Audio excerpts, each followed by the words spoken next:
Habari gani Mtanzania? I go by the name Mr. Voxley, mwamba kutoka kaskazini.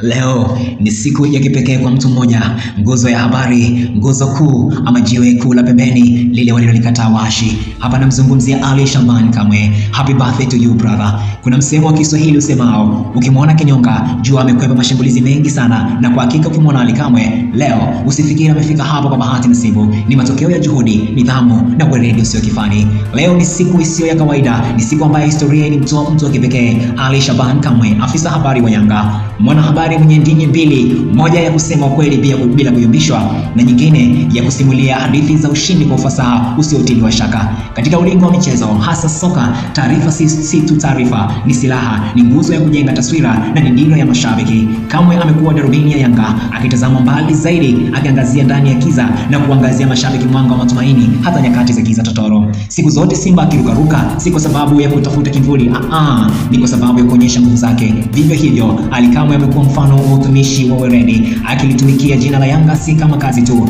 bali kama wito wa moyo. Anafanya kazi yake kwa mtindo wa kipekee, sio kwa kupiga kelele, bali kwa maneno yenye uzito kama mawe ya mtoni. Siku zote sauti ya mashujaa. Katika ulimwengu wa habari za michezo, kila msemaji huwa na sauti, lakini si kila sauti huwa na athari. Sauti ya Kamwe ni sauti ya mashujaa, inayobeba hisia za mashabiki, ndoto za wachezaji na heshima ya klabu. Akiwa mstari wa mbele, yeye husema yasemwayo, lakini pia huyaweka katika mizani ya busara. Wakati mwingine huonekana mkali, lakini huu ni mkali wa kiweledi, ule wa kulinda heshima ya klabu kama jogoo amlindavyo Mandala.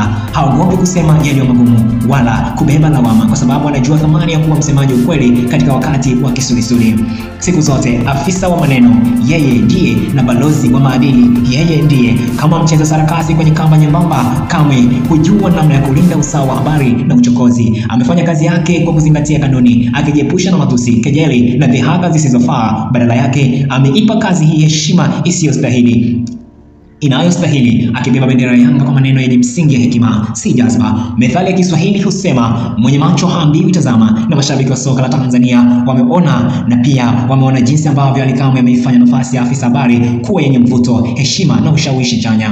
Heri na baraka tele kwako kaka. Heri na baraka tele kwa siku yako ya kuzaliwa kaka. Hakika katika siku hii ya kipekee tunasema heri ya kuzaliwa Ali Kamwe. Umezaliwa ukiwa kiongozi, umekuwa ukiwa mbunifu, na sasa unang'ara ukiwa na sauti ya wanyonge waliotaka sauti ya uhakika. Mwaka mpya wa maisha yako uje na baraka tele, afya njema, hekima zaidi na mafanikio yasiyopimika kaka. Mtoto wa nyoka ni nyoka, lakini mtoto wa busara ni msemo kweli. Na wewe Ali Kamwe umeonyesha kuwa mtoto wa busara. Umeandika historia yako katika vitabu vya heshima, si kwa kalamu ya wino, bali kwa matendo na kauli zako. Heri ya siku yako kuzaliwa kaka.